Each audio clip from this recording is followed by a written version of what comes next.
Hi, this is Mr. Payton. Welcome to another special edition.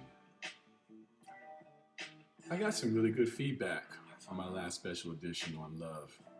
Today, I'd like to talk about faith.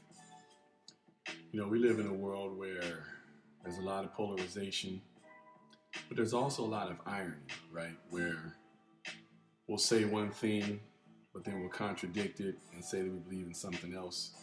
I feel like faith is one of those words that gets lost in the shuffle. Too often when we talk about faith, I think we associate that with the dogmatic or the institutionalization of maybe religion or church.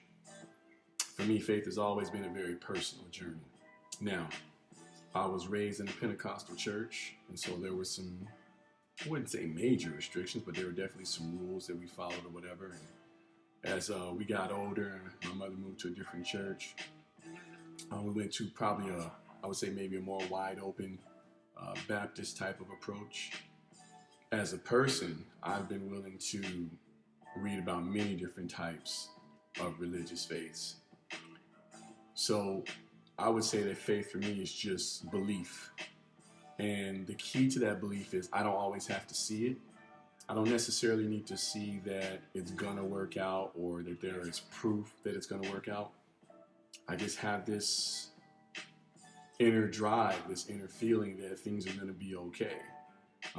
That could be due to the fact that I'm a praying person, could be due to the fact that I read scripture, or it could just be due to the fact that I have had a great deal of experience with my own self-esteem and self-practices that, generally speaking, no matter how difficult things are or how daunting the task might be, it just seems like things work out for me.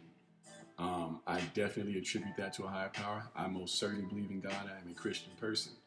But I don't believe that you have to be someone who was trained as a Christian person as I was through the Holy Bible to have faith.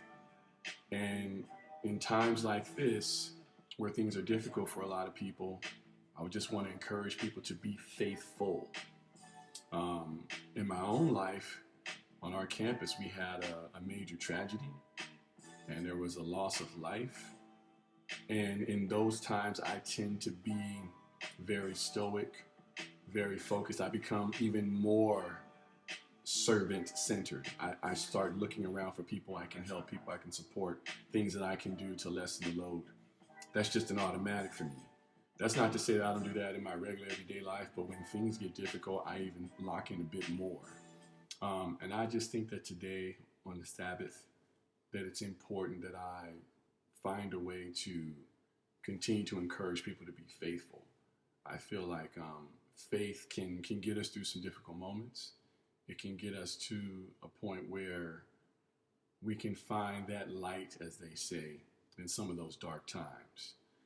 I hope that this is being useful for you, and I hope that you like that I'm kind of deviating from my norm. I appreciate all the followers and all the people who are paying attention to my channel. I hope to continue to bring you more content. Have a great Sunday.